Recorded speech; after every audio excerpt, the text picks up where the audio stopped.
Okay, I'm starting a lot of home projects and I needed a paint sprayer.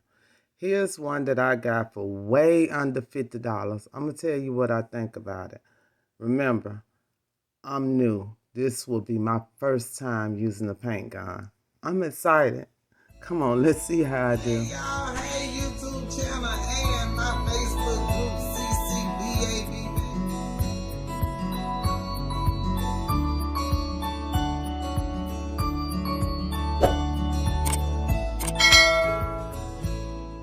Okay, it comes with an owner's manual. Okay, this bag comes with the 5 nozzles. There's 5 of them in there. The wrench, the cleaning brush. You have the paint gun, the container. You have the top for the container, but in case you have to store the paint. And then you have the little funnel cup. Okay, so that's what we have in there. And on the back of the owner's manual is this little, looks like a needle or a key, but we'll see what it is. Okay, so this cup right here is for the viscosity measurement. So the viscosity is how thick your paint or solvent or whatever you're using in here is. Now, in each little paint gun, now this after some research, I figured it out. Each paint gun should come with the measurements that are recommended to use for the particular paint gun. So for this particular one, the Yattich YT191, it has a viscosity measurements guide. It actually tells you how to do it. You actually dip this down into the paint, fill it up. Then you're going to hold it over the paint. You're going to make sure when you dip it down, it fills to the top. Hold it over the paint, and it however many seconds it takes to drain out, that's the viscosity. And then you'll look on this chart, and it'll tell you whether it's too thin or too thick.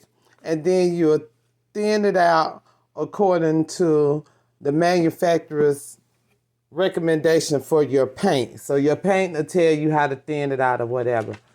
I'm actually using a stain, and I don't know if this is clear or not, but it says no need to dilute for the clear seal part of urethane or stain. That's what I'm going to use. So I do not need to thin anything out. So I'm going to go set up outside, and we're going to go ahead and start.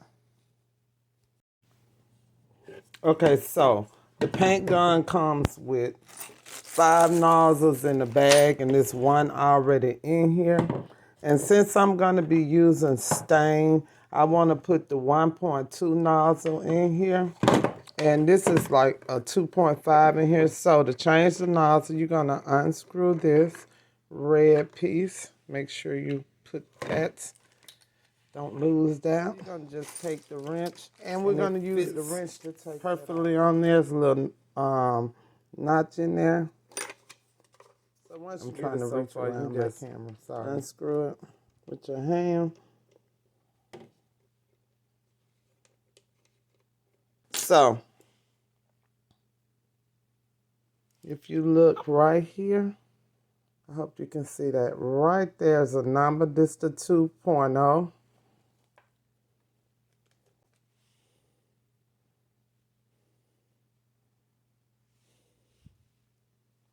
This is the 1.5.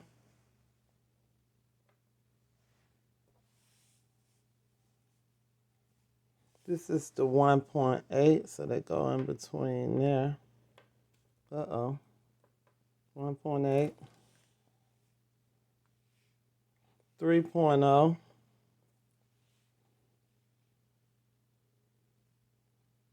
This is the one with no number. And this is the 1.2, and that's the one I want to do. So this is the 2.0 and 3.0. So this is the 2.5. So I got to remember the 2.5 is the one with no number wrote on it. So the only thing you have to do is just put it on there, make sure it's seated correctly, and screw it back in. You'll take the wrench once you get it in there, past the point that you can screw, and you'll tighten it up.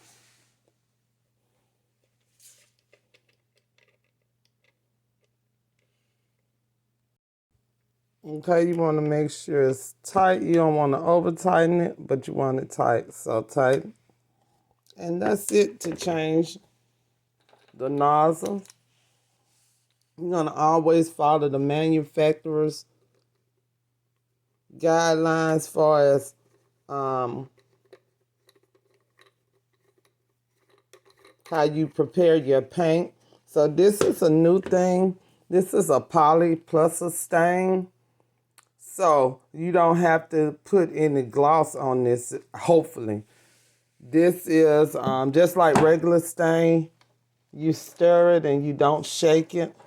I always shake mine. I don't know why, because I'm hard-headed. So I'm going to go ahead and stir this, get it prepared. I'm going to put it in there. And I believe I can get my first coat on there because you have to dry an hour between coats. And it is 4:30, and it's probably getting ready to get dark. So let me get this prepared so I can at least... When I use this stain, I actually only use one coat. So I did not go back the next day, as you hear me saying, and spray again because it was absolutely covered with one coat from the spray gun. So remember, when you spraying, it's going to coat it thicker than if you were hand painting it. The soapy water that you see is just for me to clean my area as I go along because I am a messy crafter, so I'm trying to do better. So the first thing I need to do is I need to get my patterns straight. So the book tells you how to do the patterns. I'm going to be going left to right, so I want to do the horizontal. Okay, so the way you would do it is you would loosen this cap, turn it to the desired position according to the book, then tighten it back up on there correctly, okay? So it's not plugged up. Make sure everything you're doing is when it's not plugged up. So let me get this straight. Come with me. Okay, so my surface is horizontal, and it says air cap should be in a vertical position. The spraying shape is horizontal for horizontal surface. So my surface is horizontal. Then when I'm doing the sides going up and down, I could change it, but I'm gonna do the horizontal. So I'm gonna make sure the air cap. And when we're talking the position, it's in relationship to the actual paint gun. So if I want it that way, I will put it that way. However, I don't. I'm gonna lift it, put it right there, and seat it in there. It's a kind of like a little cutout in there that it sits in.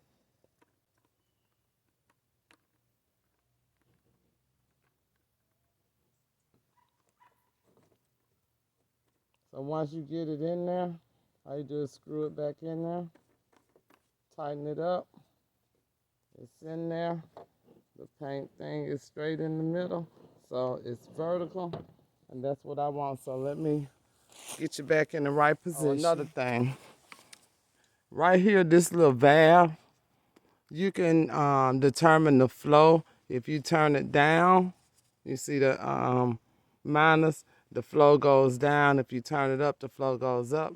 So I'm gonna turn mine down.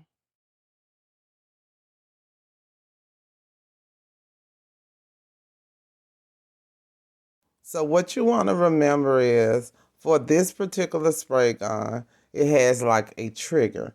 So when you're squeezing the trigger, if you're going left or right or either up and down, you want your movements to be very smooth. You don't want to jerk, you don't want to go too fast, you don't want to go too slow, but you want to make a smooth transition from left to right or up and down.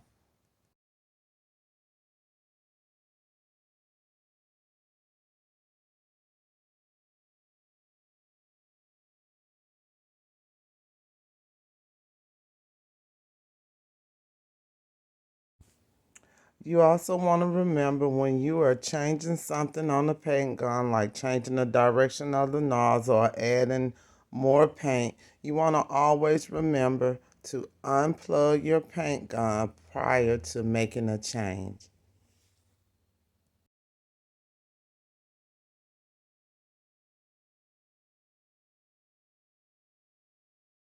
Hey, I want to take this time to thank you all for watching this video. For my returning subscribers, thank you. Welcome back. I appreciate you. For those of you who are new and haven't subscribed yet, go ahead and hit that red button. Yeah, that one right there. The one that says subscribe. Yeah, go ahead. Hit that. Now, for everybody, make sure you hit the bell so you'll be notified when I upload new videos. Okay, so now that we have used the paint gun, and I actually like it, and I think I can do really good with it. It's very easy. My first time ever using the paint gun. Now we're gonna clean it, because you want to make sure you clean it. Don't take it loose and just leave it sitting for the next day, because it's gonna be hard to clean. So the first thing you're gonna do, of course, is unplug it. I unplugged it and brought it back into the house. I'm trying to keep it kind of clean, so I'm gonna have paint everywhere. I'm a pretty messy sprayer. So the first thing you do when you unplug it, it says to squeeze the trigger one more time. And what it says that does is release the paint back into the thing. So I'm gonna hold it over my trash can, but I'm gonna squeeze the trigger one more time, because when you turn it off, it still has paint in the nozzle. So it says if you squeeze it one more time, it'll release it back into there, into the container. In case it don't, I'm gonna have it over the trash can. So I'm gonna squeeze it one more time.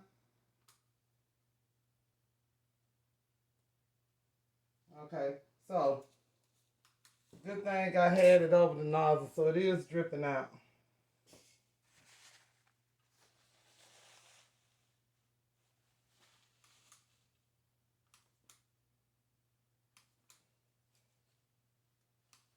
Okay, with it upright, it's not dripping out. So I guess because I was holding it down, it was actually sucking some up. So I released the nozzle. Next thing I'm going to do is I'm going to take the container off. You know, you hit this button and unscrew it. So I'm going to take the container off.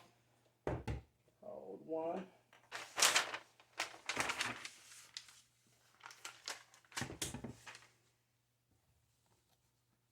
Okay, so I'm going to take the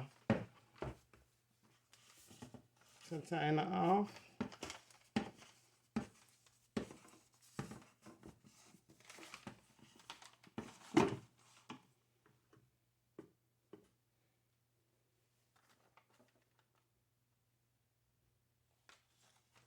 Okay, I'm going to sit that right there.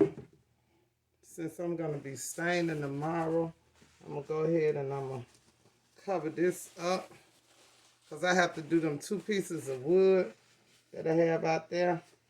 I'm going to go ahead and I'm going to leave it in this container. So I'm not going to use this container again, but if I did, I would clean this in warm soap and water like I'm getting ready to do the rest of it.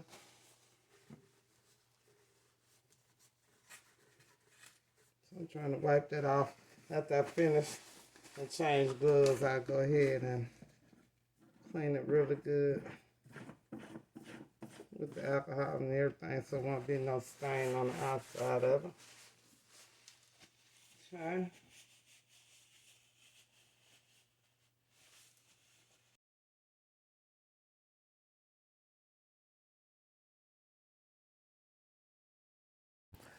Okay, now for the warm soapy water, I'll just take all the removable parts, put them in the warm soapy water and clean them. Then I dip them in the clear water to rinse them. This is a quick clean because I plan on using it again tomorrow. If I was getting ready to store the paint gun and not use it for a while, I would do a thorough cleaning. The way you do that is according to the paint manufacturer's directions. So you'll use whatever the maker of the paint tells you to use to clean it. For instance, on this stain, it says use gum spirits or paint thinner. So I'll be using some gum spirit tomorrow. I have some turpentine. So once I finish using it, I'll use whatever the manufacturer of the paint tells me to use. And that's it. That's this paint gun. It's easy.